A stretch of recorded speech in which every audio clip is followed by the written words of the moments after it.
I had the opportunity to talk with Spilo, who is a former professional Overwatch coach turned content creator, and Stefano, who is a licensed therapist as well as a coach, about a really important yet underexplored aspect of competition: ego. What follows is a Blue Lock inspired deep dive into what ego is, how you can figure out yours, and the benefits this knowledge about oneself provides to training habits, motivation, and performance. I hope you enjoy it. To preface this with a little bit of context, something that I've been thinking that is very interesting to me at least, might not be entirely correct, so I'm just gonna present this idea and then we can discuss it if we feel the needs. But this idea where like newer players, right, when you go in, you just play the game, you find the game fun, right? So that's what drives you to just play the game more, to enjoy it, right? And then if you have the drive to play competitively or you just like want to have more fun, right? You just look at a few concepts, right? Maybe search up a guide or two and then practice those concepts. And that is kind of like your way up the skill level. And then that's what keeps you interested, right? Whereas with more experienced players, you might have already gone through basically every single concept there is, and a lot of it to improve is just like revisiting old stuff, right? And that feels boring a lot of the times. Also, if you're playing for like me almost a decade, right? Some of this stuff is not as exciting anymore, right? Like hitting a 181 shot or something like that. I have done that hundreds, thousands of times, right? So those aspects of playing for a long time can lead to a player getting a little bit lost in terms of like what motivation, right? How can I stay motivated to keep playing the game? What's my direction in terms of practice? How can I achieve the highest state of performance, right? Um, and so I've been experiencing a little bit of that myself on my own little climb because I've been a low GM player ever since the new season 9, right? When the ranks sort of like the ranks shifted a little bit, new rank was presented, and now ever since season 15, or sorry, season 16, I've been trying to push towards champ. I really want this goal, but throughout this grind, which has been very slow and gradual, I noticed a lot of these aspects of like me struggling to kind of find my motivation, achieve performance and whatnot, and especially through Blue Lock, which is what I mentioned, right?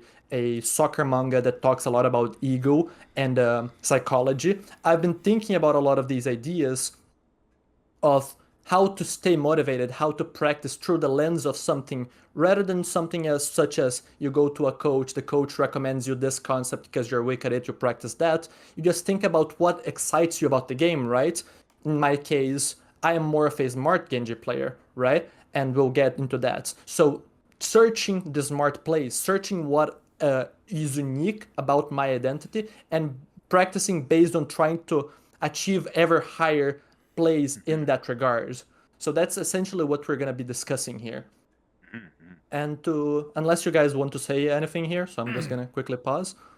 I think the way that you framed it there towards the end is really accurate. I've been lifting weights for 13 years, 14 years, right? And it's a similar kind of a thing. Like, how do you stick with anything for that long? And the answer is that you have to constantly reinvent the wheel. You have to give yourself a new something. You have to try to reintroduce novelty so that you can find motivation to apply yourself to what you're doing. And whether that's, I do a lot of periodization with my training. So for a while, I did a lot of vertical jump training for like 3 or 4 months. Why? Just fine. I played sports. I wanted to see if I could add a couple inches to my vertical jump, and I was successful, right? But the difference is that it gave me a new goal, right? It changed my training up. Sometimes I'll do like more strength training. Sometimes I'll do more speed training. It just so when you talk about anybody that's been consistent with something for a long time, I think that you'll find that they have reinvented themselves multiple times during that period, right? Maybe still training, maybe still playing Genji, but they'll have different fixations, new goals just to keep the novelty there. Because I think without novelty, it's really hard to maintain effort and focus, especially if you're already Mm-hmm. playing at the highest level. You have to Mm-hmm. reinvent yourself. You have to keep the novelty fresh. Stefano, do you have anything? Yeah. I mean, I think I see where you're going here. Yeah. The way you summarize it sounds pretty good. It's like almost as if you're talking about that. You've seen the standard methods of improvement and stuff, and I'm already connecting it to ego and kind of see where you're going with this. So I'm excited to hear what you have to say more. Mm-hmm. And on that note, let's talk about what ego is. And I think you're the best one here to actually talk to us about it because I think the general understanding of like what an egoist person is, right? It is good, but it's not quite what we're mentioning here, right? Yeah. Yeah, so well, okay, so the way I would say about it is so there's a standard kind of understanding of ego in like the English lexicon, I guess, which is normally understood, especially within sports, to sort of mean like it's kind of tied to like egocentricity or like being full of oneself or being very confident and that kind of thing. That's like the kind of the typical idea that people think of when they think of ego. But for me and through psychology, the way that you more think of ego, at least the way we think of ego, is we think of it as the simplest way I can say it is that it your ego is your internal construction of who you are. It is literally you and your collection of values and ideas, assumptions, personalities, all those things. Those things all construct to be your ego. It is your manifestation of you that reflects into whatever you do. So it's not necessarily has anything to do with how confident you are or how incompetent you are. It is literally just you. You are your ego. When you think of like who am I or what are my thoughts, if you can come up with some sort of answer to that, that is what your ego is. Mm-hmm. And in Blue Lock, ego gets mentioned a lot, and a lot of the chasing after, right, that the whole manga is about, it's kind of like the strikers in the context of soccer. It's kind of like a game of who has a bigger, and not a bigger ego in the sense of like trying to best others, trying to best themselves and get further through that, right? A lot of people that want to be the very best striker, or in my case, right, let's bring this to Overwatch. I don't want to just be like, let's say, the rank 1 Genji or the rank 1 player. What I want is to be the smartest Genji, right? Or in even my case, I can even be a little bit more specific here, which is when we dive into a little bit of like figuring out your own ego, right? And what the exact details of it are, right? I have noticed. Let me just backtrack a little. Um, so a concept that the Blue Lock manga talks about a lot, which I find to be very interesting, is the eyes, right? What your eyes look at, essentially in a game. Some players you can categorize them as smarter player or more mechanical player, right? And we can choose a bunch of different ways to categorize people. And the eyes are a very are an interesting way of just like putting the idea in there. So one of the types of eyes that is mentioned in the manga is metavision eyes, where they are kind of like the eyes of someone that is like flying over the field and can watch from a bird's eye view to look at the whole soccer field, understand the big picture, and create strategies based on that, right? Whereas some Sure. other strikers have a predator eye, which is more focused on like being able to score the goal and spotting weaknesses on defensive formations to be able to find the exact moments and course of the shots, right?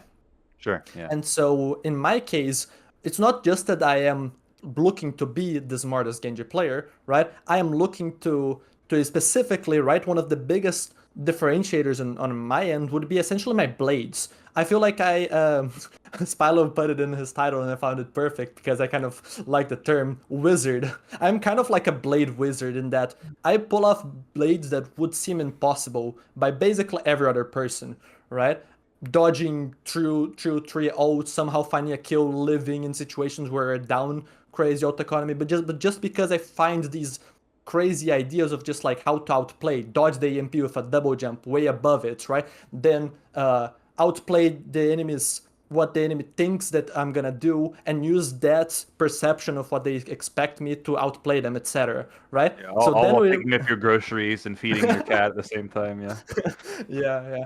But when we compare this type of like my ego, this is something that I can do because I've practiced this a ton. I've focused a ton on especially like teaching these concepts. So it's and I really just like focus on that when I'm playing the game a lot, right? It's something that I'm obsessed with even.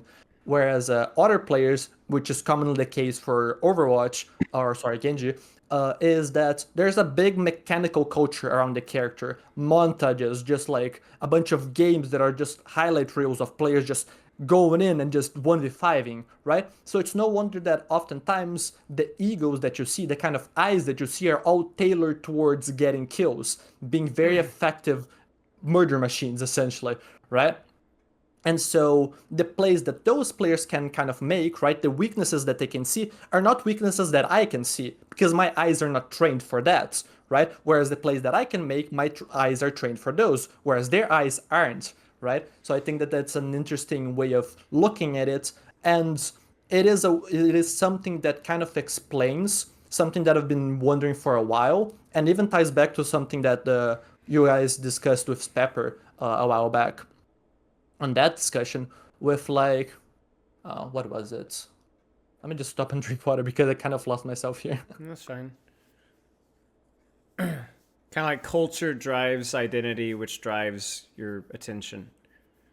Kind of. Oh Going back yeah, to your I previous remember. point. So it was about being able to understand someone else's success, right? So in my case, I oftentimes got asked by people to just like review Alvikit's gameplay because he's considered to be the best Genji player, right? By many, and rightfully so, right? As seen by ranked results over a lot of time. But oftentimes when I would criticize his gameplay, and I would look at it to be able to make comments on it, I wouldn't actually find it all that incredible. At least not in a lot of the concept that I focus on teaching, right? Which is lot more game sense oriented, right? It's a lot more like mechanical execution. So I was always wondering, like, what sets him apart, right? If he is actually better than us, right? Or if maybe I think that I'm better than him, then why am I not higher ranked than him, right? And then we get into those ideas of just like, maybe I actually confused like which discussion we were talking about. Maybe it was about like that Smash Bros video that we reacted to, but like the analytical thinker that thinks their theory is superior, even though others are actually succeeding with other theories, right? And in my case, the eyes explain it, right? A lot of his success I can't quite see because my eyes literally aren't trained to see it, right? Right. His Yeah. eyes are Yeah. Yeah. trained, right? He has predator eyes, where I have metavision eyes, right? It's Which I almost like think you're is making some almost a fundamental claim that there's like multiple types of egos that can exist within an Overwatch player. And I guess the assumption there is that there are multiple valid options or valid styles that can develop that each can reach you to a very high level of play, but they don't necessarily translate to each other. And not noticing that distinction might leave one confused because you might be watching somebody with a completely different formulation of ego and approach to the game, and you're saying that like basically you could study that gameplay and it doesn't really make sense to you because it doesn't relate to your experience or your understanding of the game, yet it's somehow equally valid. It's like Is that what Shaq you're saying? versus Kobe kind of a thing. Like totally Yeah. different approaches to how they viewed the game, and obviously different positions, but obviously very different skill sets, and still regarded as some of the best NBA players of all time. So Yeah, it's very interesting. And in that case, we can even bring the other idea of like ego, where I was kind of hurt, where I thought that I could beat him, and yet, even though thinking that I'm better than him on a lot of the things, right, positioning, timing, etc., he still ranks a lot higher than me, simply because he has also an ego that is highly developed. He has developed the skills to be able to execute on the plays that he wants, and has done so to an extent where his total stat points, right, is higher than mine, so he reaches a higher rank, right? Higher Despite base stat being total. through, yeah, like kind of like through a different path, right? So that's interesting. Um, Again, anything that you all want to comment on, or can I keep going here? no, I think the only thing I'd say is just like you were saying, it's like there's definitely that defensiveness that comes into play when somebody that maybe sees differently than you finds success, because it showcases that your picture is not complete. And so that's not just a commentary on your Genji gameplay. Alvakates is better than Poke, right? But Alvakates is not only better than Poke, but Alvakates actually plays Genji in a slightly different manner than Poke. And that's really uncomfortable. I've been there many times before, where it's like no, I Yeah. have the full picture, right? Like where I'm at is perfect. I don't need to change. And that kind of goes into what Stefano was saying as like the definition of ego, which it can be very not just self-preservation, but status quo preservation, where like it doesn't want to change. It wants to Oh be yeah, happy yeah. with The where it ego hates is. that, dude. Yeah, The so ego hates it's that. It will do anything it can to stop it. Like ego, like people that we often refer to as people who have an ego, like that guy that everybody refers to as like, oh man, he got such an ego. Typically, that person is somebody who actually just defends their ego. So yeah. whereas you'll meet some people who have a much more they have much lower walls or defenses, and that has to do with like your whole life experiences, right? Like their conditioning that you've experienced socially through others that have let you that have changed the way that you either build up walls around yourself or loosen them based on contexts. Um, that can change everything about how you present. And so yeah, somebody with higher defenses is typically the stronger ego because that's the person who, when an encounter comes to their ego that says like, hey, here's a situation that might be something that conflicts with your understanding of the world. Um, Somebody with higher defenses will like protect against that. You know, they will, and then they will attack to defend themselves, or they will, block it somehow. Like, oh, no, maybe it's because this guy has a better style, or maybe because he has better teammates or something like that than I have, or something. They'll come up with some sort of way. Um, but considering the same idea, yeah, I think I'm following you. It makes me think of coaching. It makes me think of like interacting with different players and trying to help them understand the game. But also, the first thing I thought of was also like this comes up all the time for me for some reason with tracer players, having the same issue of like, oh, I'm studying, these different top 500 tracer players, and I'm trying all these different strategies. I'm trying all this different stuff that I see in these gameplay, but it doesn't look anything like what I practice or understand about the game. How are they getting away with all this stuff that's different than what I'm getting? Like, what am I not understanding? And they just get into this perpetual conflict. But even if you break it down to like individual heroes, like we were talking about Junkrat earlier, for example, it's like he doesn't win the game at all how other characters win the game. And you can look like an idiot on Junkrat and you can be winning games, right? Like you can look like an absolute madman because the way that they Yeah. interpret everything is so different. I got a spicy Um, interpretation of that first point too, because I don't know if you guys remember like a year and a half ago where I said that the pros don't play the game differently than you do, and because there was that big controversy where like people were like, well, I'm doing what you're saying, but I look at sugar free, I look at whatever, and they're not doing oh, the for concepts. tracers? Yeah, for Tracer. And Have I you seen that pull it. poke? Yeah. There's a whole video, and I Yeah. pull it up, and I'm like, no, actually, this is exactly what they're doing. Look, they're doing exactly what I'm doing, and it kind of goes to what you were saying, Poke, where the diamond, whatever platinum tracer player that I was working with, just wasn't trained. They didn't know what they were looking for. They were just introduced to the concept by a video that I had done or somebody else, right? They didn't go to try to replicate it. They don't do it properly. They don't even visually recognize that they're not doing it properly because they're not familiar with the concept. And they say, "Oh, well, I guess it doesn't work at this rank, right?" And we pull up the VOD and we go, "No, you're not. You're not doing what you think you're doing, and they're not doing what that you think that they're doing. You have not trained your tracer enough to the point where you can even see the thing." So you pull it up, and it's like, because stuff, me, Poke, Stefano, we've spent so many hours coaching and playing this game. It was like instantaneous because like people sent it to me, and I was like, "Oh boy, here we go again. Here we go again, right?" And there it was. They're taking angles, they're shooting what's convenient, they're doing all the basic tracer things, and it's like, and then obviously when I can kind of interpret it, people go, "Oh yeah, I get it," but even after you watch that video, you're still going to go, man, I can't do it. It doesn't work, right? Yeah. Because you still have to train your eye. It still takes the work, So, Yeah, the repetition, all Yeah. of the volume required. yes, even the recognition of something is a trained skill. It's not just the ability to communicate it or the ability to interpret it or do it. Even just the recognition of what's actually happening is a trained skill. And going back a little bit to my grind towards champion, what has been interesting is that, and this is very important because now, let's say that we know, or at least I'm gonna get into that little bit of story where I kind of like flesh out my ego a little bit more, and that's gonna help me actually grind towards champ, right? And then using that information to actually achieve better results. We'll get into that, but I knew I wanted to reach champ ever since the rank was introduced. In season 16, I decided to finally make the push, and so I started playing, and then there was like the little wins and losses, slow gradual progress from GM5 to GM4 to high GM4. But a lot of the time I felt like I had imposter syndrome. I didn't really feel like I belonged there. And to a certain extent, and this is now something that I can recognize because I've trained myself to actually recognize those things, is that a lot of what I was doing is I was looking at the wrong things. Because Genji culture is so focused on mechanics, right?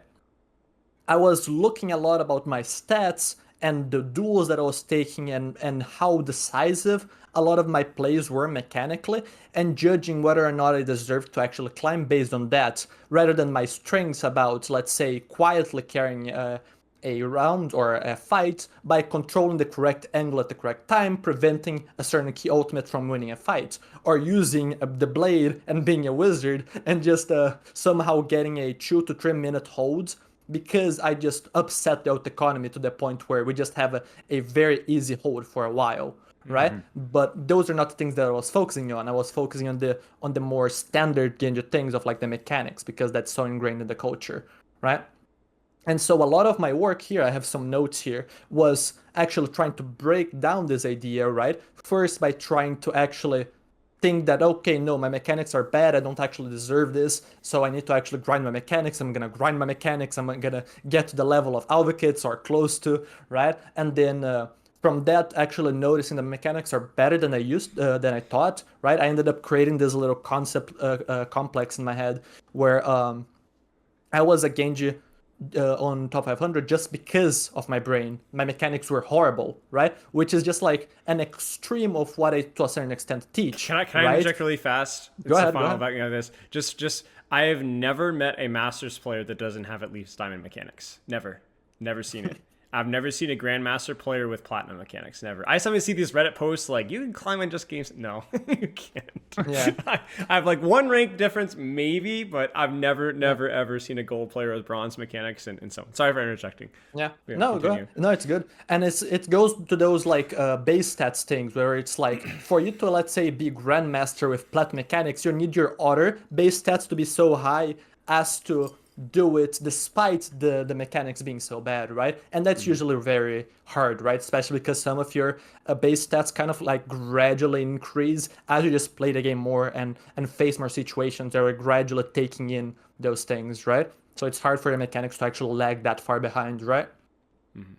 But yeah, I had this complex built a little bit on my community talking about and emphasizing this specific aspect of my teaching, of my play, and then thinking that my mechanics are so bad that even in duels that I know I should be taking advantages on, I would feel pressured as if like I just couldn't. I would freeze. I would choke the worst duels ever. It would be a 1 HP target in front of me. I'm full HP with cooldowns. I would choke it, right? And Yeah. so I actually through this mechanical grind, I started to notice that my mechanics were a little bit better. Also helped looking at clips from earlier in Overwatch 2 where I just played and had fun. And I would be playing much more freely. I would go in, I would go for a really aggressive plays, things that I wouldn't actually nowadays recommend, although we'll get to that.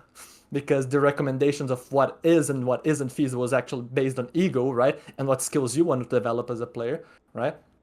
Easy to say that Alvikits ins 1v3 and just somehow gets bailed out every time, but if he always gets bailed out, isn't there something there, right? Yeah. Real So, quickly, I think I have a go ahead. not to I have a thought experiment briefly for you because you mentioned imposter syndrome, and I'm interested in that part of it as what you're just talking about. So, in terms of ego, from your understanding, Poke, um, can you describe what is this imposter syndrome? Um, because I'm getting a bit of a hint from it. How would you define this imposter syndrome and like how it felt for you in those situations?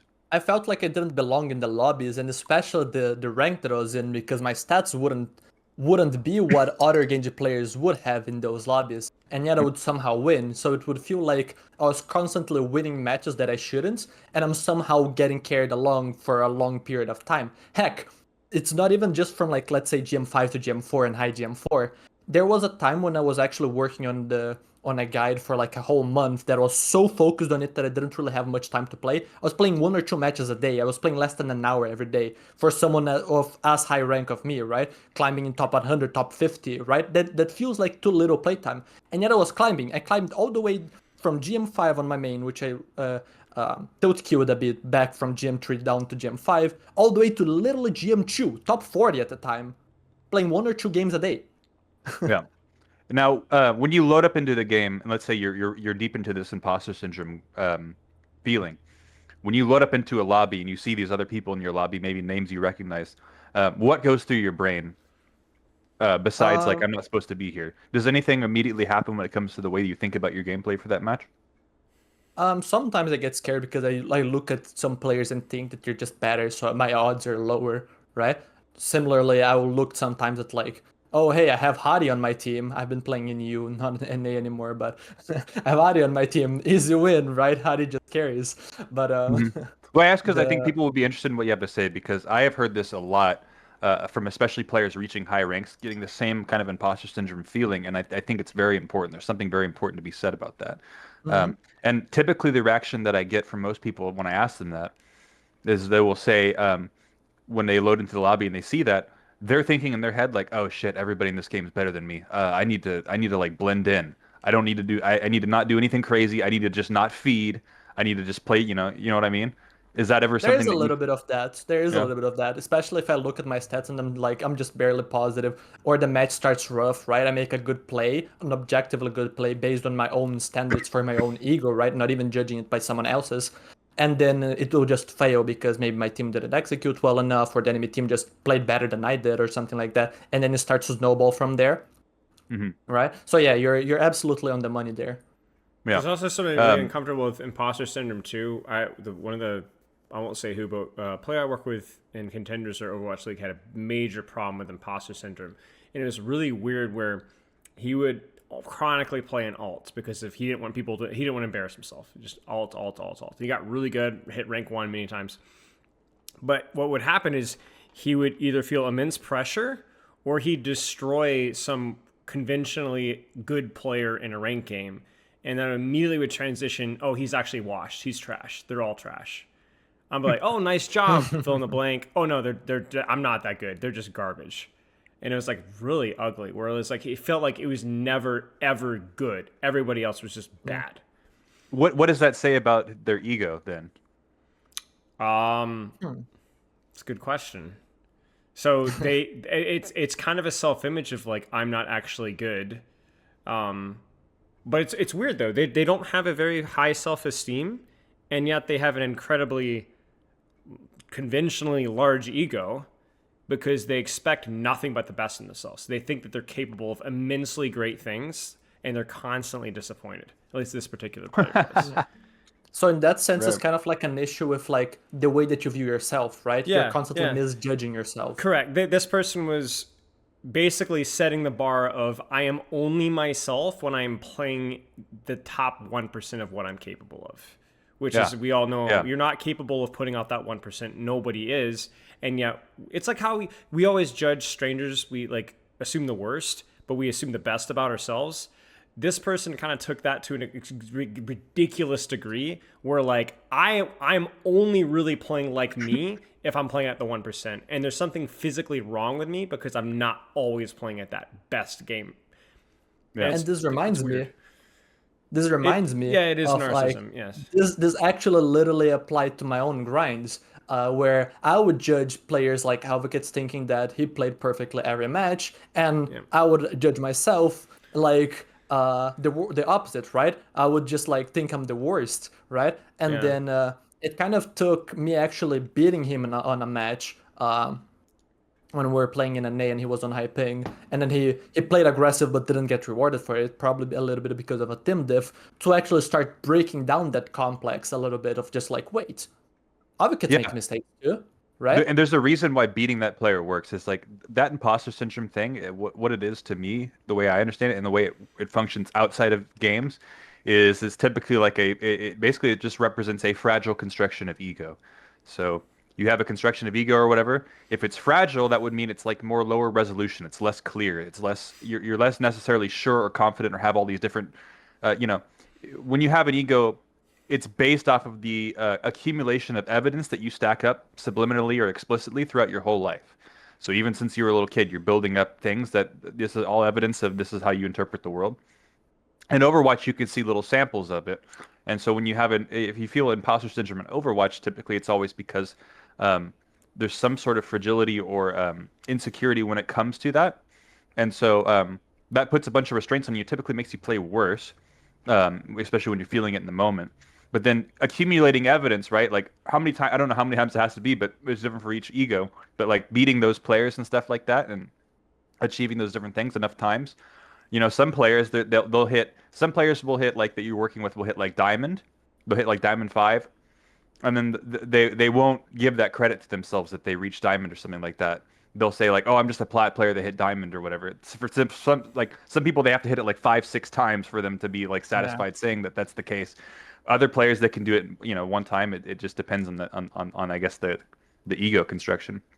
But anyways, you mentioned also playing more freely, and that somehow makes it, and somehow that makes us play better. And so almost it's like when you're not playing free, your ego's in defense mode, and like maybe something in perhaps there's something inherent about that those defenses being up that make you play worse. I don't know. No, absolutely, because you're trying not to hurt yourself, so you're not going out of your way to make plays that potentially hurt it, although they're more likely to, let's say, succeed, right? Because you don't want to hurt yourself. So by It's trying the not to mental hurt yourself, game. you actually hurt yourself more, Yeah, right? it's the mental game of a gold support player. Yeah, and You have to the last take thing I'll say risks, on man. this is You gotta take mental space, folk. You know, like you gotta take Yeah. risks. That you can't sit in the back and heal bot your brain. the last thing I'd say on that too then is that there are players that I've worked with who and this is typically a player who let's say has reached a very high rank before. Let's say typically it'll be like, oh, they were GM in Overwatch 1, but they've been like Diamond in Overwatch 2 for a long time or something like that. Um, and they aren't quite able to reach that higher rank. And the only effective way that I've ever found to coach somebody like that, because they're just like constantly, and typically the thing is they get upset in their rank games. Like you'll watch their gameplay, or I had one guy record VODs of literally just recording VODs of himself playing and trying to do commentary, and he couldn't help but get tilted while playing, start getting upset while playing um, at his teammates, always at his teammates, always at everybody doing something wrong. And this is like somebody who used to be really, really high ranked.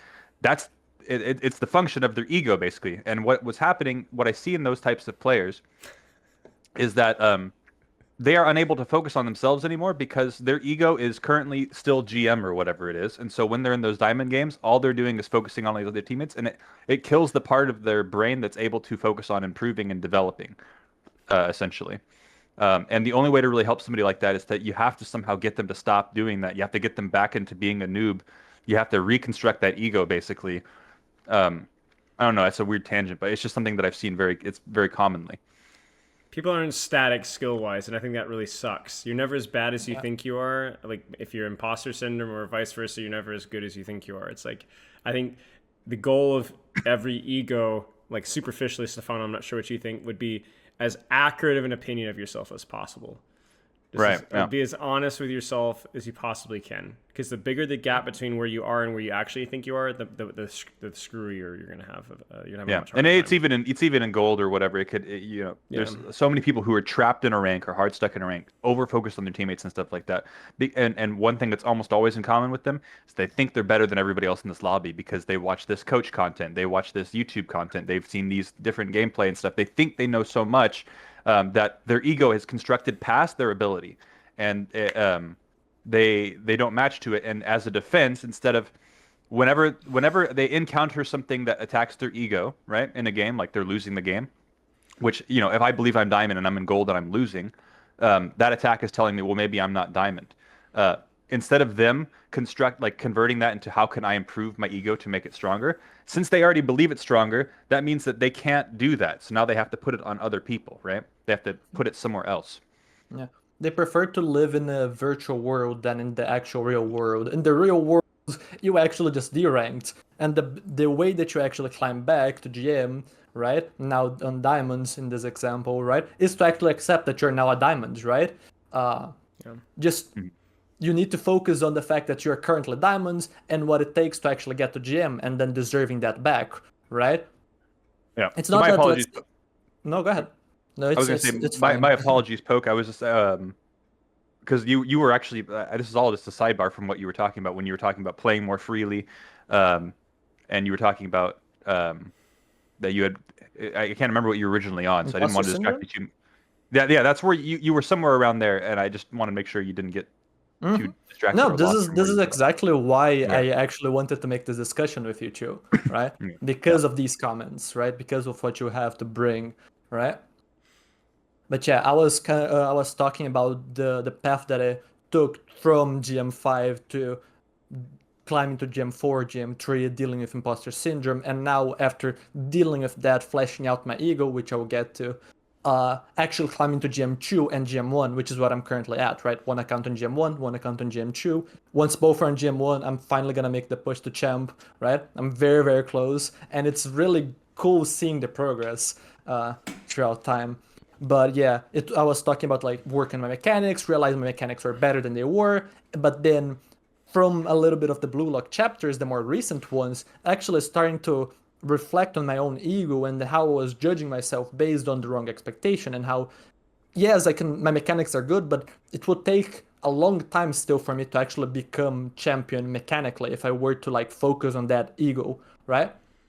So then I start to actually think about what my actual ego is, what my actual strengths are, right? The smart play, and then start to break through to find what it really is, right? And that's a little bit of a trouble, especially because initially it can be bad for you, right? That's something that's very important for you to actually deal with. And something that really helps is realizing that the people that are at the very top are not there because they've won the most. It's because they've lost more than everyone else, right? And they have endured that and have used that experience to actually climb, right? They obviously also have one more, right? But it's that accumulation that not allowing the losses to actually stop you from pushing, right? And in fact, using them to actually keep pushing, right?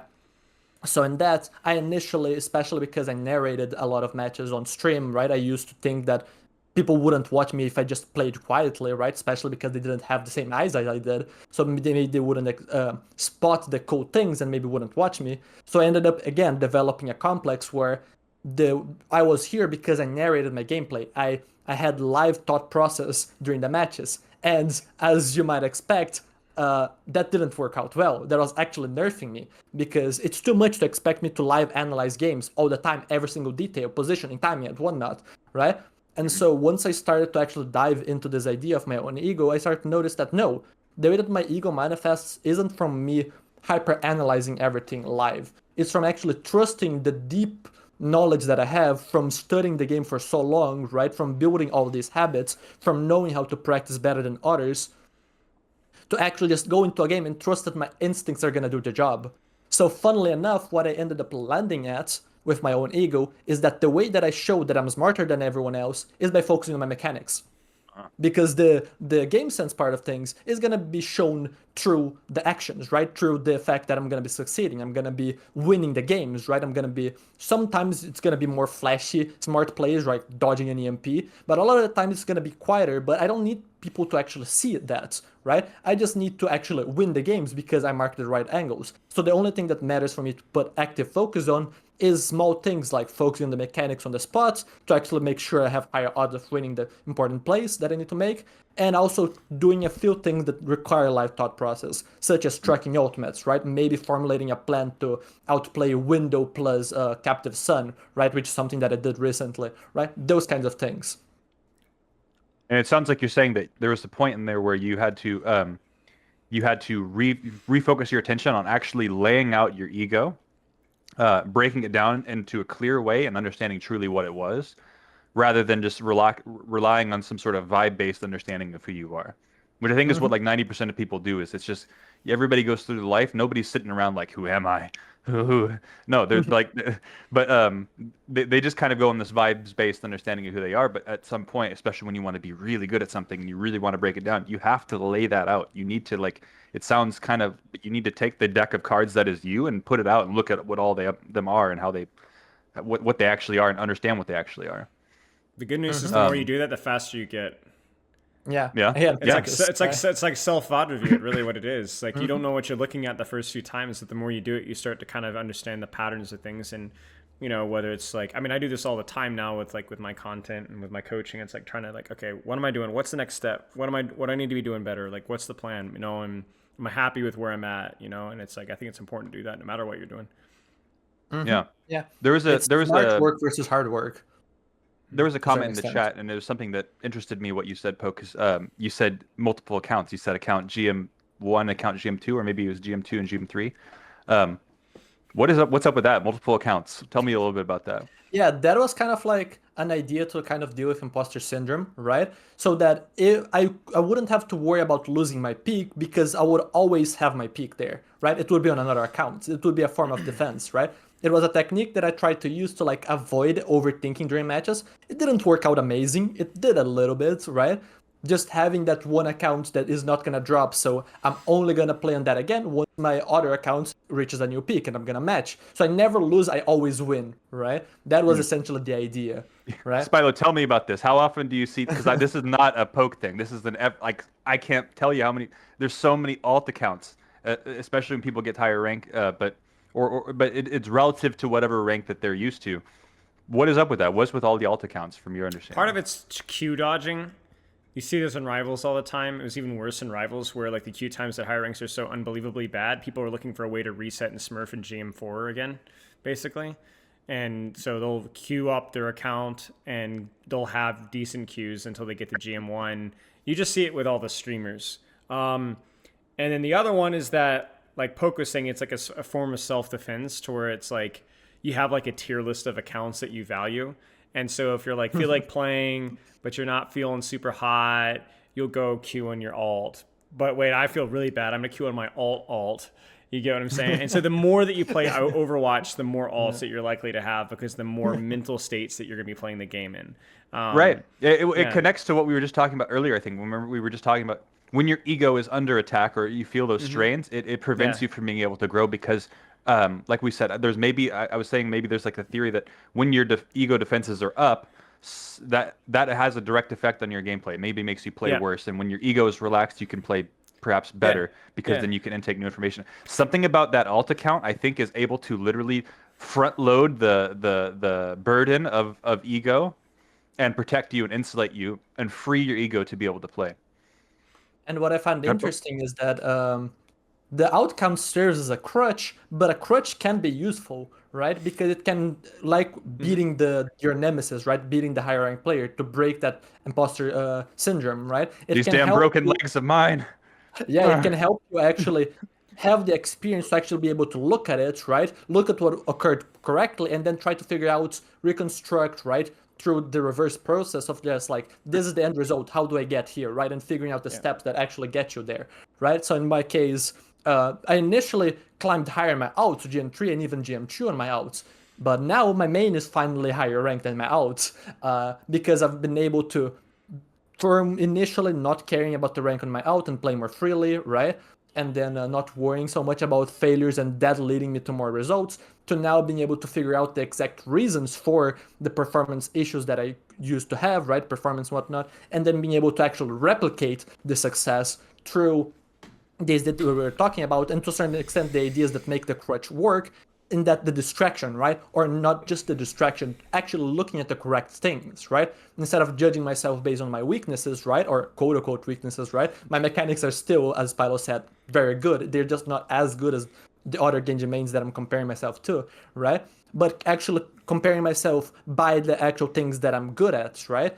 And there was a very important match that I played on GM2 against Alvikids when we were on even ground for the first time, right? We were both on the same time. I was peaking, he was deranked a little bit, and not just did I play that match, but I didn't worry about the mechanics, right? I focused on my own ego. I was like, I'm not gonna judge, he's gonna hit more shots, and he hit more, right? He played better mechanically, but the first blade that he did, he bladed 1v3 on half HP, he insta-died. My first blade, I outplayed 2 ultimates, right? Window plus Captive Sun, stalled 3 people, lived, and then we ended up surviving their dive because of it, punching back, getting the win, holding for a long time because it was a very strong defensive position, right? And so I judged myself by those metrics, right? So when I actually focused on the things that mattered, I was able to perform, I was able to beat him there. Right? Top 3 anime plot lines. Yeah. But yeah, that's basically most of what my climb from low GM to now high GM has been true, right? Just a lot of these interesting experiences of just like, who am I, figuring out the contours of my ego, right? The exact details, and then using those details to actually help me actually achieve performance in game by actually just like properly judging myself through the correct metrics, knowing how to practice, right? And knowing also, where was I also? Also to be able to motivate myself to a certain extent, right? Not actually fall into imposter syndrome and things like that, just like judging myself based on what I'm good at, right? So this whole ego journey has been really useful because not only has it moved me away from focusing on champ, right? Because I'm not going to reach champ by focusing on champ. I'm going to hit champ by focusing on getting better at my smart plays, right? And that's going to lead me when the smart plays are good enough to champ, right? So all of that has been a really interesting long journey, almost 4 months now, and I've been loving it. And it's a journey that I would recommend people go into, right? Certainly something that I feel like is quote unquote easier the higher rank that you are, the more experience that you have, because you know more about yourself, or at least you have more like of a backlog, right, to be able to look at and be like, okay, this is the kind of profile of player that I am, right? Like if you're just starting the game, you can look up to someone, but you don't necessarily know if you're actually end up matching that in 2 years from now, right? Things Right. like that.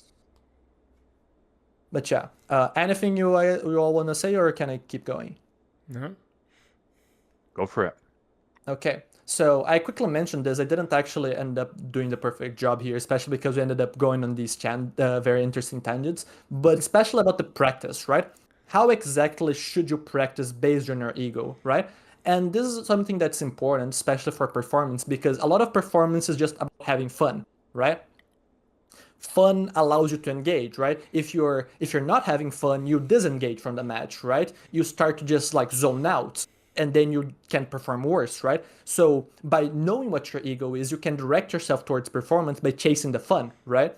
And so for the practice, it's not always gonna be fun because you do need to just like put in the work, right?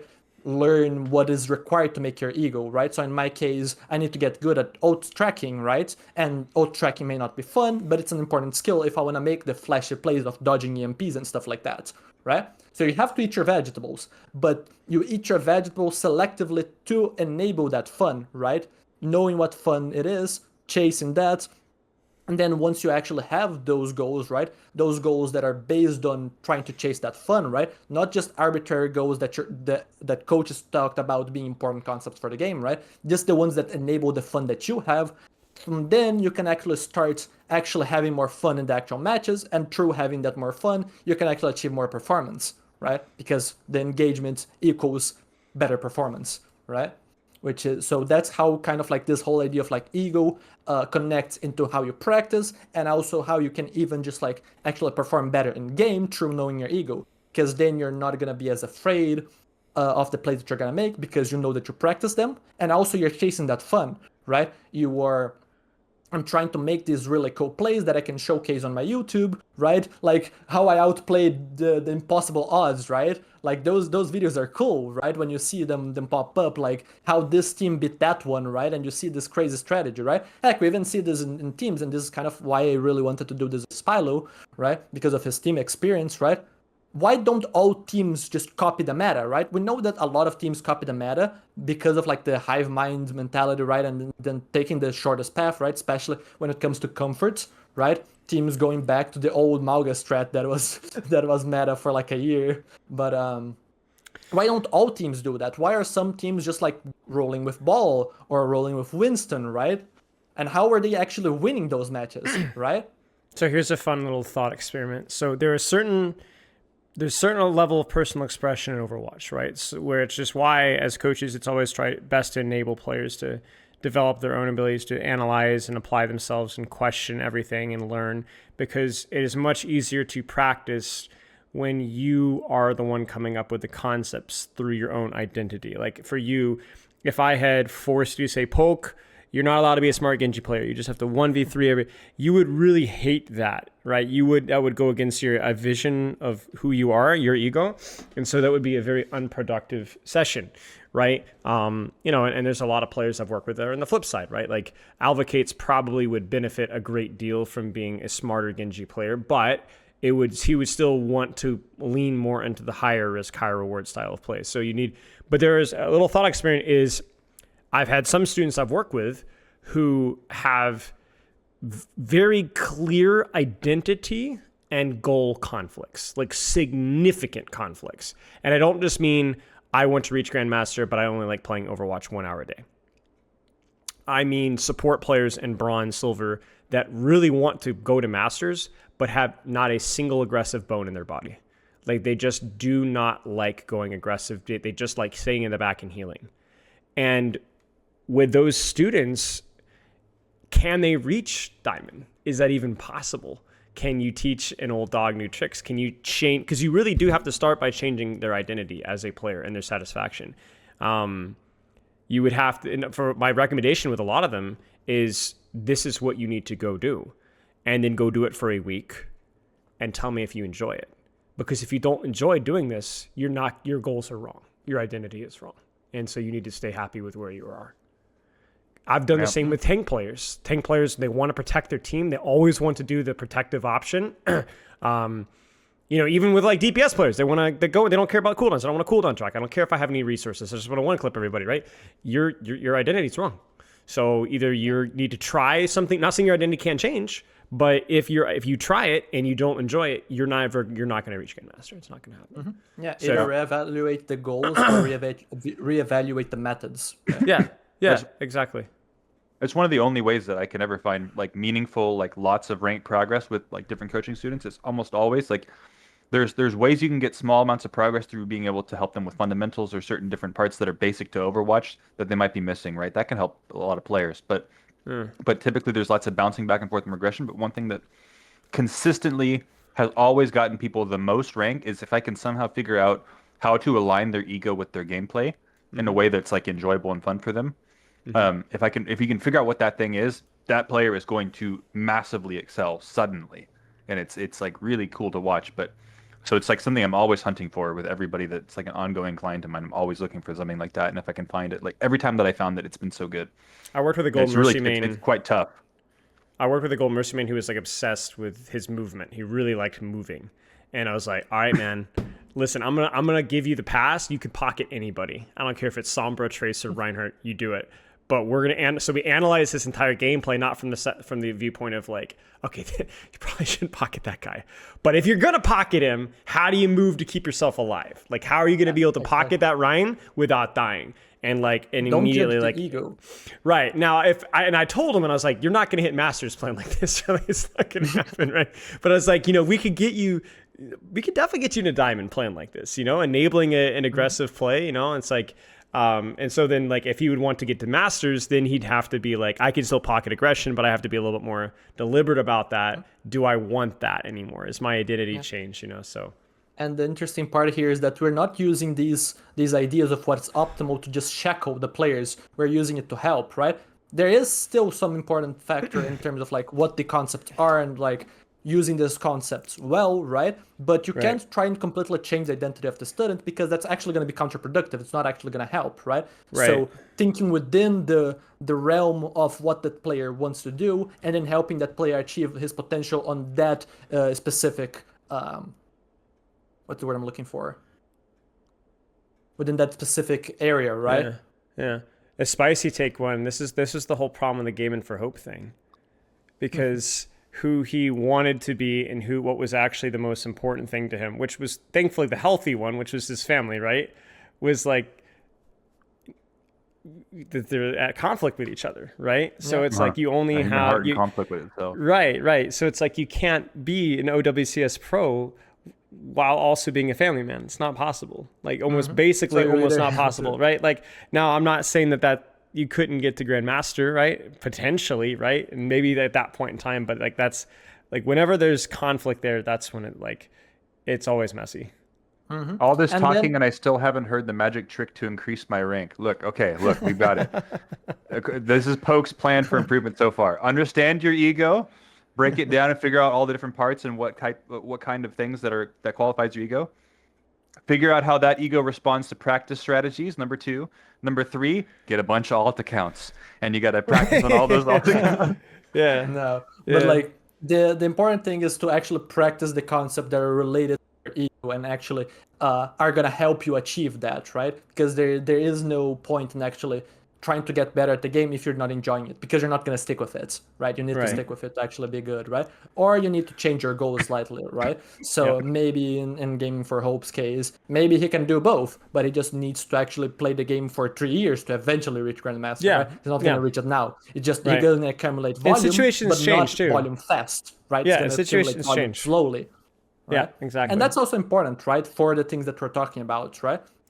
My goals, I'm not setting the goal to immediately reach champion. I'm setting the goal to reach GM4, then GM3, then GM2, then GM1, right? That's the goal with the alternating account and constantly climbing higher and higher and higher, right? And then besides that, I'm also doing small goals of like, okay, now I'm gonna practice focusing on my mechanics, right? Because I figured this detail about my ego. Okay, now I'm gonna practice really doing the smart plays, right? If my brain sees a play, don't care if it's good or not, these small little goals that help you reach your final destination, right? And to a certain extent, you can also reevaluate the destination.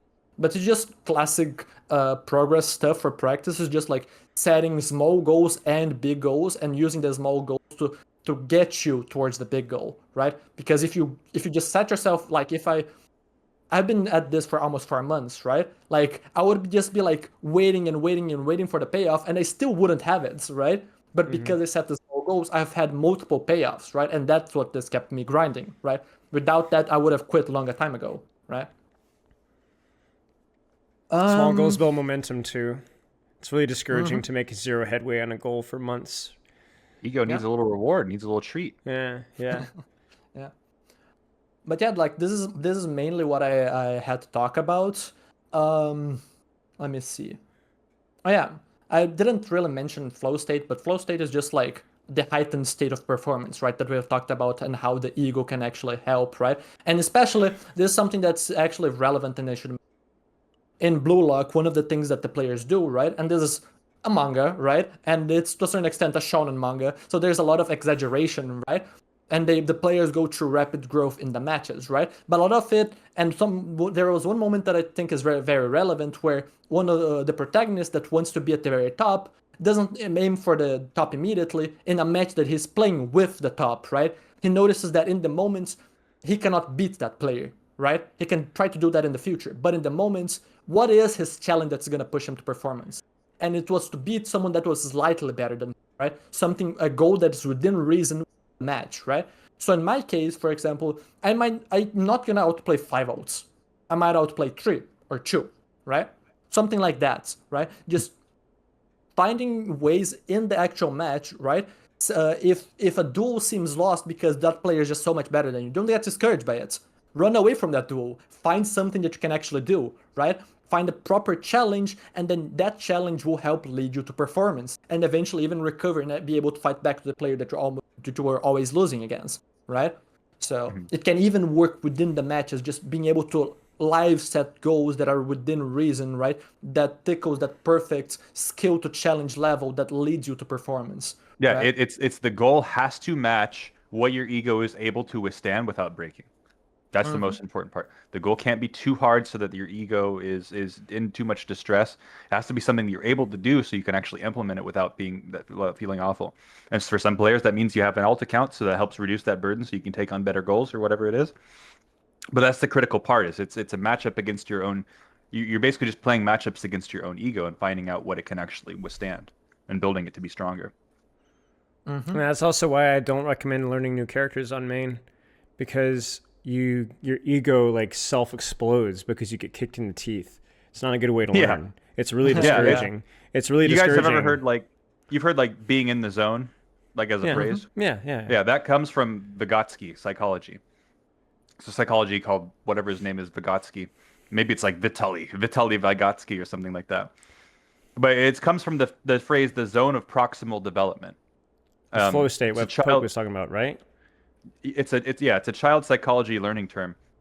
Basically, like imagine I don't know, like a circle. Everybody knows this. I don't need to explain it too much. It's like basically you can't like if you have somebody trying to learn like a kid that's trying to learn something like maybe the kid's trying to learn to like I don't know play some sort of game, he's a little kid or something like that. The game can't be too difficult for the kid that he doesn't understand it, or like it assaults too much of his intelligence, or his ego demands too much of him because he won't learn anything. He'll just be lost in chaos. But it also can't be too easy for him, so that it's not challenging or interesting or fun for him at all. It has to be in the zone of proximal development, is what it's called, which is Mm-hmm. that area in which it's just challenging enough it's matching his state of ego, and that's what being in the zone is. Yeah. And you're basically saying that like you like through Poke. I think Poke is basically saying that through understanding and breaking down who you are, analyzing it, figuring it out, and getting a decent grasp of that, you can then find where your zone is and what it can handle, so you don't pick something too high or pick something too low. Yeah, and you can do that in different like viewpoints, right? Like a small, a medium, right? So small might be in the game, medium might be in a week, right? Big might be in a month, 2 months, or whatever, right? Yeah. And so yeah, like these you can twist this however you want it, right? Just like what your ego wants now, what your ego is gonna want, right? Like in this case, I would eventually like to be the smartest Genji player, right? It's a hard one to measure, right? But I want to do that. If someone doesn't have that kind of like ego, maybe they're satisfied with reaching, let's say, a a top 10% smartest Genji player, right? Or something like that. They are not going to be able to put themselves through as much grinds. So that's also very important, right? Like being aware not just of what you currently are, but what you want to be able to measure your efforts, right? How much you actually want to put in, right? And that to a certain extent is also the gaming for hope thing, right? Where can I do it, right? How much do I feel like doing it, right? And then that's gonna lead you to a lot, right? So a lot of asking yourself different things to figure out the details of how to best put in work, right? And so in my case, what I've ended up at is that I kind of play 2-3 hours a day maximum on mornings, and that's it. Because on the morning I have more energy than on the rest of the day, right? So I put that amount of effort in. I'm not gonna put more. If I don't reach champ with this amount of effort, I'm fine. I'm not gonna quit my YouTube channel, right? That I need to, and my coaching and whatnot, right? Those are also things that I enjoy, and I'm gonna balance, right? I'm not gonna play 8 hours a day because that's outside the scope of my ego, right? But I think that right now I can still climb for this and this specific goal because I've already put so many points into this grind while so many other players haven't, that I can reasonably expect to, within a reasonable time frame, with this certain amount of volume that is the maximum that I can do, right? For my circumstances, I can actually reasonably reach the goal, right? The eventual rank 1 in my mind for smartest, right? And so that's important so that I don't upset my long-term ego, right? And I can actually keep doing this grind over time. I ended up not really asking Spilo about like the team experience. That's what I was also like really interested in, that like how the teams, especially because you worked with London Fire, right? And you didn't really worry as much about the meta. You just kind of forced Brawl, wasn't that right? Like Ryan, May, Yeah. maybe Sim, right? Yeah. So if you have time, would you like Yeah. to quickly talk about those? Yeah. I mean we've done that. I mean, it's any coach that's been competing at the highest levels. Like you have to make this ego check, like every meta, like every meta shift, every patch is an every ego check, which is a evaluation of the personnel that you have and their immediate strengths, and an evaluation of your personnel and what's reasonable for them to attain within a short period of time. So in other words, we don't avoid anything that's slightly challenging if it's something that we can actually adapt and develop within a short period of time. Like when we played back with phase 2, right? I coached with phase 2. We played GOATs, even though we weren't the best GOATs team, because we at GOATs, when playing well, could be the second or third best team in our region at GOATs, which was a lot better than our expectation of how we should perform as individual players. And so when we played GOATs, we weren't expecting to win all the teams, just the teams that we were expecting to win. And we always overperformed on GOATs. Meta shifts. There's a meta point of flux. We need to go back to our ego and go, what characters are strong? What characters are we good at?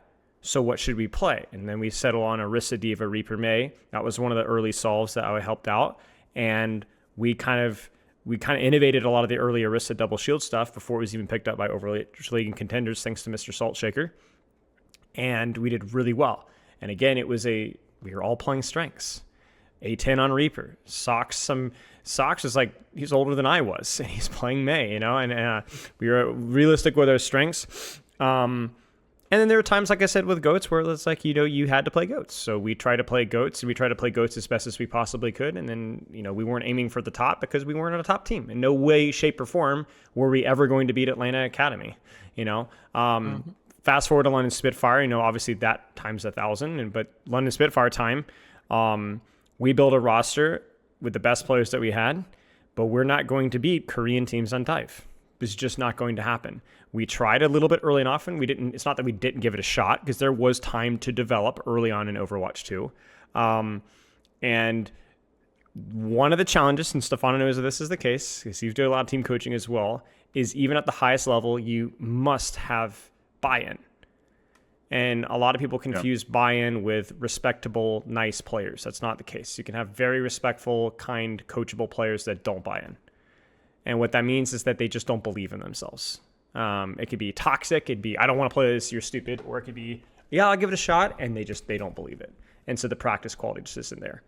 And so if we roll out on dive and, it's not going so well, we had Shax at Tracer, and we had some strengths here and there, but we didn't really have a whole lot. And so it was, no matter what we played, there wasn't a lot of buy-in. So the coaching staff really had to make a choice, ego-wise, like at a self-evaluation of like, realistically, what are we going to be?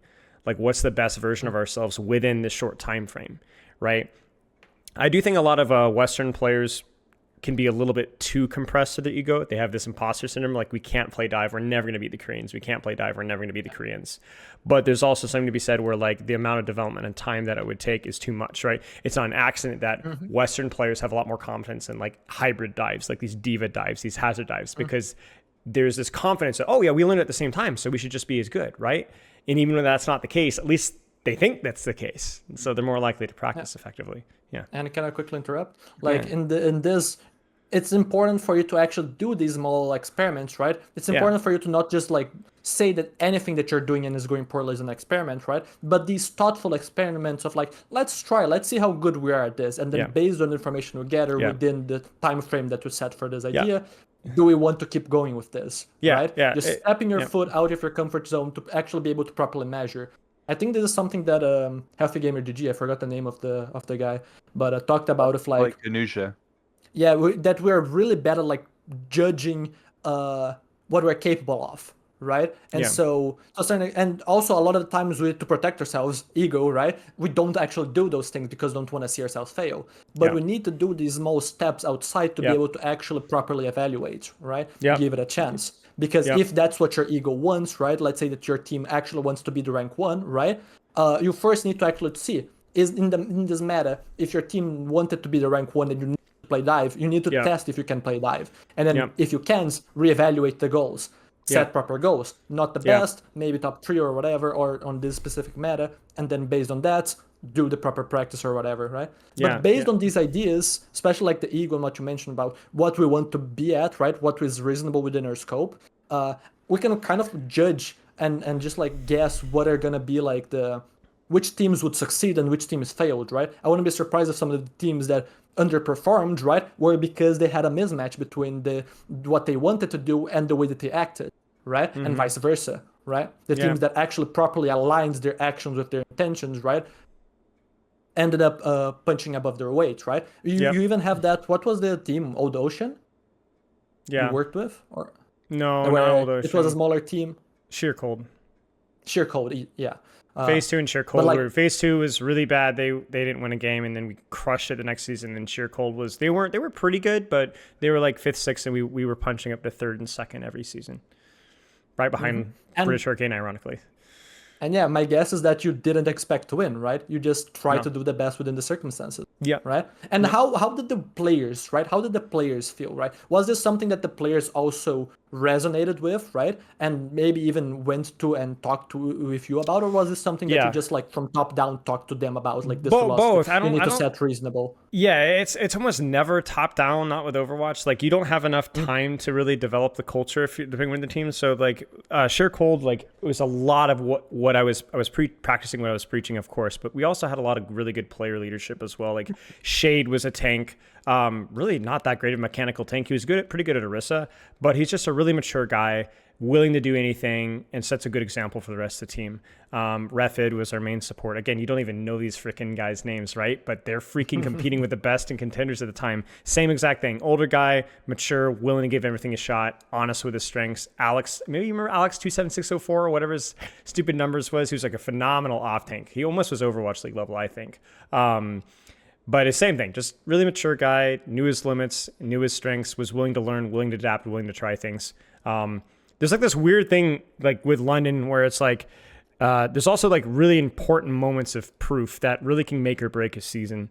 And it's really, I think the biggest impact of luck in sports comes from those moments where you prove your identity, which can snowball. The example that I always bring up, which we knew was really important as a coaching staff, was I think the second game versus the Vancouver Titans. I don't remember who we played. Maybe it was the Shock the first game. It was like really bad. Like we lost pretty badly at London Spitfire. Second game were the Vancouver Titans, and we knew they were beatable. People thought that they were better than us. Like they had a lot of the other players that they thought were better, but we were like, we got to really win this game because if we can win this game, that's going to establish our identity as a team of like, we're not the worst team. Right. And if we're not the worst team, surely we can get better. Right. And really that because we had dealt with that the season before. And so we beat Vancouver. And not only did we beat Vancouver on like a Rhine comp, we also, I think it was Route 66 where you actually had to play Winston dive. We beat them on dive with Backbone and Genji and Hottie and Winston. And it was like, they're not good at dive, right? But we were like, hey, we don't have to play Ryan. We have a little dive muscle we can flex here and there when we need to, right? And that really snowballed the rest of the season because, we would play to our strengths. But I think if you go back and look at a lot of our wins, you'd be surprised at how much dive we played. We only played like 50% Ryan, I think, something like that. We played double flex because you had to play on a Zen at that meta shift. You had to play on a Zen. So we're like, all right, frick us. What are we going to play? Backbone, go play Zen. And, and it was also kind of silly too, because it's like our expectations are kind of low, but we're also like, dude, we're going to surprise some teams. It's kind of like, but again, like what happened is our identity was set by that early initial proof. And so that gave us the confidence. And I think the reason why the confidence matters so much is because without confidence, you cannot practice effectively. Not confidence that you're going to win, but you're not giving the effort that you need. That's what I was talking about buy-in earlier, Stefano, right? It's like if you don't can't imagine doing something. Right. If you can't go, I will be that eventually, you're not going to. It's the same thing we said about short-term goals. If you don't have short-term goals, you don't build momentum. You don't momentum, you're not putting in the effort. Yeah. On a team, I think people overrate skill parity for like the parity of skill between players on a team, when really I think one of the most important things is ego parity, I guess, based on what we're talking about. If you can somehow align that or find the best way to most align that, I think that's how you get the most success from a team. And then finding evidence like what you're talking about when you have those come up games, you have to have that ego parity going into it to be able to reach the moment so that the game can be impactful and that luck can work out in your favor. But then once it does, it only enhances it, and that's more value than you'll ever get from skill parity. It's not like you're going to play. There's no magic. We played one match and all of a sudden we're way higher skilled and we're all the same skill now. That's not going to work. But what you can change is the mental state that goes into it. The most dangerous players are the ones that have like full confidence that they can pick up anything at any point in time. They're not necessarily the best at any point in time, but like at any point in time, give me a couple weeks, I'll nail it. Because those players are so dangerous, like so good. And like that's why I think there's like an age problem in pro esports. Like because I think what ends up happening is that like the games not just Overwatch, but just games in general change so rapidly that if your ego gets calcified and you are either unable, unwilling, or think that you're unable of learning and adapting, then you're stuck. You're old. Like if you look at some of these old pros, right?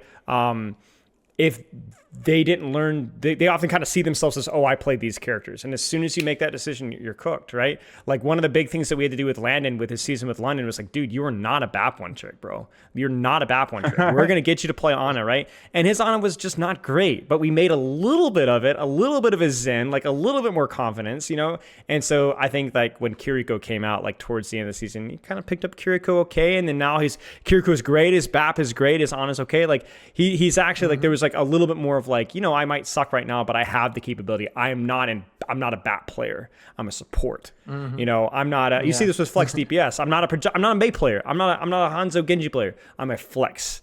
I'll play whatever you need me to do. I'm not a main tank or an off tank. I think a great example of Vistola. Vistola is going to learn any tank.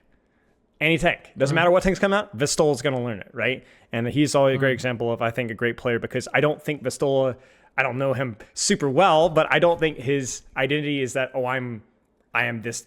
I'll pick up anything. And as soon as you have that mindset, you're dangerous. Or he has an identity, but he's willing to challenge that identity and constantly evolve himself. Exactly. Right? Like, that's what in Blue Lock makes the protagonist one of the fastest learners, right? He's constantly able to put himself in a blank state of mind where just like, I need to reset. I need to relearn things if I want to compete at this level. Right. And he does that every match, and that makes him explode from the worst to one of the best. Right? Because he's constantly not getting stuck on the ego issue. He's constantly looking for the proper challenge at his level, and that pushes him to do things way above his actual punching power, right? But what you talked about of luck, it reminded me of the little meme. You know this, where there's like a box and there's a little slime in there, and then the slime starts to try and go outside, and then there's a hand that punches it back in, right? So, I'm gonna try and touch grass today, and then someone is when you try and touch grass, and then the slime goes never again. Shuts itself back one time in the box, right? The one time, yeah. Yeah, exactly. Alrighty. I saw that you were both glancing at the chat, so I don't know if there's anything important that we want to address with like the chat or how our time is. I'd like to address the fact that I think my Twitch chat is brain dead, and I hate all of them equally. No, man. I guess if there's they should put money on you, right? yeah, exactly. I've got a few minutes. In sports, when you start thinking about retirement, it goes bad. Yeah, maybe it is the thing where it's like maybe people think players age out of the game, but maybe it's their ego that's like calcified or something like that. That's interesting. Yeah, I thought I was a little bit out of the game after playing it for so long, and then just like playing out of routine, right? And to a certain extent, this is one of the questions that I forgot. Right? Like, can a dream be lost in routine? And to a certain extent, I think the answer is yes, because I always wanted to climb and be one of the best. But because I was always just like playing, and also I wasn't quite aligning my actions because I didn't want to abandon my channel, right, and my coaching and whatnot, I ended up just kind of like losing a little bit of sight of it, right? Once I actually started revisiting my ego and joy, I freaking love making some outplays. I pop off. I was like, after I reached GM1 and through some really tough matches, I just went to my dad, I chatted with him. I had like big grin on my face for like 10 minutes. I was looking like a dumbass. And I was just chatting with him about just like how rewarding it felt to just like free myself of like this ego thing and just like play and then be able to clutch because of it, right? And then it's like, it's not that I lost it, it's just I lost sight of it, right? Yeah. How do we wrap this up in a nice little package is a question from Twitch chat. Interesting. Have you guys ever done Christmas wrapping, like really sweated at it? It's freaking hard, guys. Wrapping is hard. Yeah, I suck at it, man. I'm just I cover it in a sheet and just hand it to you. Dude, gift bags are life hacks, man. Gift bags, you can make it look so nice, anybody can gift bag, man. Like that's if you're coming easy. to Christmas with me, I'm giving you a trash bag, and it's gonna have all your It's in the back of the car. Which one? I don't know. Here are the keys. You go get it. Here's the keys. Here's the answer that I have for chat, right? It changes for every person. Because what interests one person does not interest the other one, or not necessarily, right? So if I'm a mechanical player and I look at, right, I'm not gonna look at Poke's ego, right, and then try and copy that, right? But if I'm someone that is adjacent to Poke, I can look at him with his idea of like what he does, and then try and copy it to start, just to give me some reference, right? And then based on what I find from that experiment, I can actually start developing my own, right? Having my own identity, right? So what resonates with each viewer is gonna be different. So don't try to take a big takeaway from this, although there are some ideas of just like how to practice, right? That's one of the big things. Motivation, ego, just like how, and especially not just the ego, but just like how information is useful for you to be able to tailor your work, right? It's the whole smart work versus hard work, right? Spend 1 hour setting up your work so it is double as effective. So you can even spend less time overall. It just feels bad because you're not immediately seeing the payoff, right? You're just organizing your notes to be able to work better, right? So at the start it feels bad. Once you finish, right, you're gonna realize that how good it is to actually do that, right? Yeah, it's a good way. So, yeah. That's a great way of wrapping it up. There is no wrap up. What stuck out to you as an individual? Go put some time and thought into that, and hopefully that leads to some action too. So And if Make nothing, a bunch of alt right? accounts. yeah. And if nothing exactly. stuck out to you, that's also okay, right? You don't have to climb to be the rank 1, right? Heck, you can just be fine with just having silly games in gold or whatever, right? Yeah. It just depends on the person, right? So if nothing here resonated, that's good, right? That might mean that you already have a lot of an idea of what you actually want to do, right? You're an illiterate stupid head. Yeah. But you should That's why it's you should important to be you should honest. embrace that. You should embrace Yeah. that. Be honest with yourself. Am I illiterate? Am I Just stupid? before you cross the street, just give me all your money, just in case you don't make it. Yeah. Hand it. It's like a relay. Hand it off to the next guy. Yeah. Well, thank you, That's Poke, for great. doing this. I appreciate you, man. This was great. No problem. Stefano- This was awesome.